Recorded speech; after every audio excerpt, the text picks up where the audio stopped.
Anna Karenina's Part 7 all the way to Part 8 summary. Let us get this started with. Firstly, we have to start off again with adultery, except that's not exactly how Part 7 starts. Part 7 starts off with Kitty and Levin's birth of their own baby. And you know how babies are always shriveled up, tiny, very delicate. They still look like fetuses, just a little bit more human-like, that kind of stuff, and that they don't exactly look like the traditional baby, and more or less like a shriveled up version of one. Well, that's how Levin pretty much thought of his own baby. His own baby, apparently a son, went ahead and looked like that. His initial feelings of the baby was like, "What the heck is this? I don't love this. I want a baby," something like that.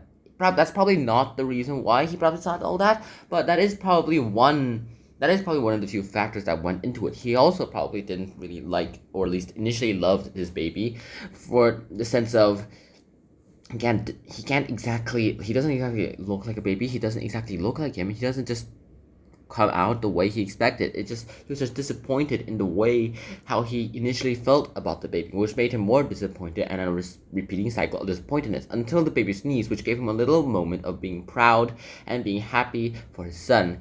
Then there was this outbreak singing that happened, and we finally go ahead and start learning about Kitty and Levin's a little bit of their life again. They go ahead and they reconcile, and they go ahead and they fight as well too, but that's not exactly everything that happens.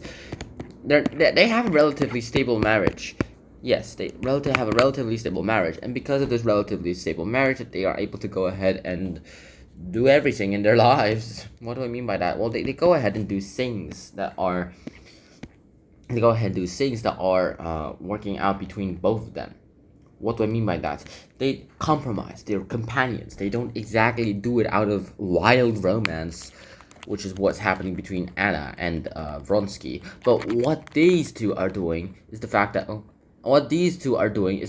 they're going ahead and doing everything within their power to go ahead and keep each other happy, keep each other within companionship, and to be able to keep each other doing things that ensure the safety and ensure the happiness of each other. If someone has a very bad day, like the one I'm drawing right now, then the other would go ahead and ensure that they do something about it to go ahead and make sure that this bad day isn't gone. Like, try to make up their bad day better. Smile, smile.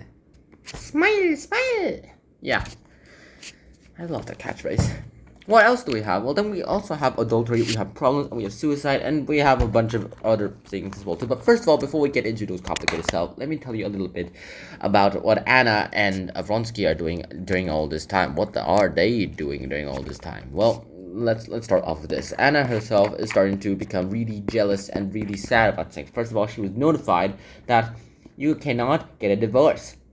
Or at least, if you do get a divorce, you cannot get your son, no matter what. And so that was the legal advice given to Sergei, who was Anna's legally husband. And so she was sad about all this, became depressed, and then she started realizing that her life was breaking down. Then she got this irrational thinking that Vronsky loved another woman and that he would eventually leave her. And he only is here right now because he thinks of this as his duty, which I'm pretty sure is kind of true, which sends her into even more maddening despair. She wants to go ahead and solve this legal issue right now with her husband, and then her husband's like, but I have to deal with stuff with my mom first. And then she said, if you truly love me, come with me now. You're being unreasonable a little bit. I need to deal with my mother first. I'll come afterwards, okay? And then he leaves to go ahead with his mother, and for the first time, they have a quarrel for an entire day.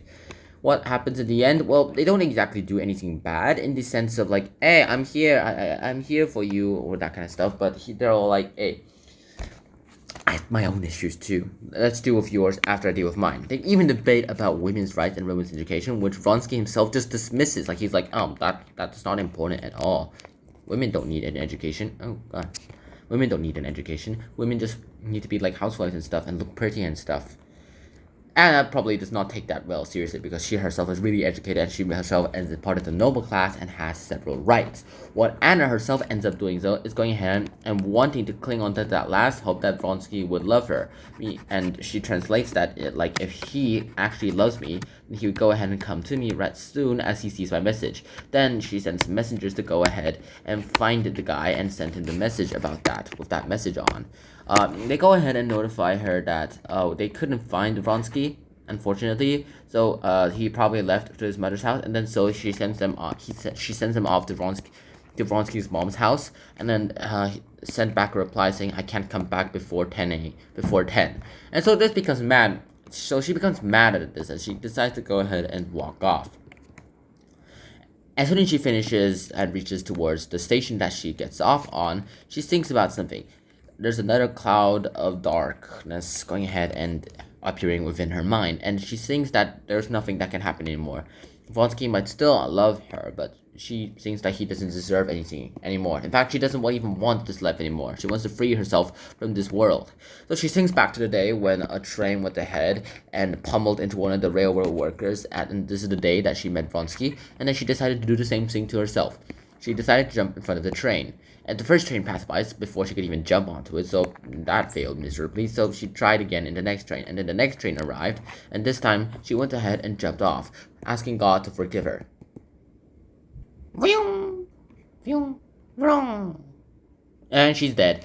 Aftermath is that there's nothing that really happened towards them. No one really cared about Anna that much anymore, and no one, except arguably Dolly, would actually miss her. Her husband wouldn't miss her. He's free to go ahead and do whatever the heck he likes now. Her son would never miss her because, well, he's literally forgotten about her, and, well, unfortunately, the world never really remembers her. She never made an impact in this world. She never really did do anything meaningful in this world as well, too.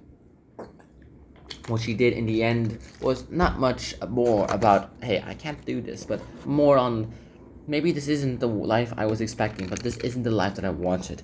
This is more on the sense of, I don't really want to do anything about this life, and I don't really want to do much about this. There's nothing I can do after all this. Vronsky isn't even missing her, I'm pretty sure of it.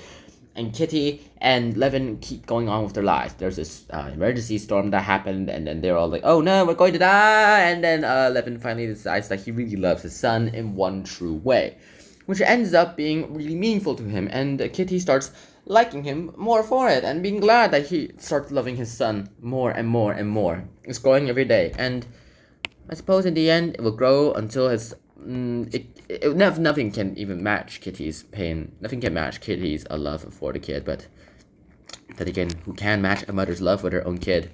So that's about it. I really hope you guys got ahead and enjoyed this episode of Hunter and John, and until next time, Shihana, peace, bye bye.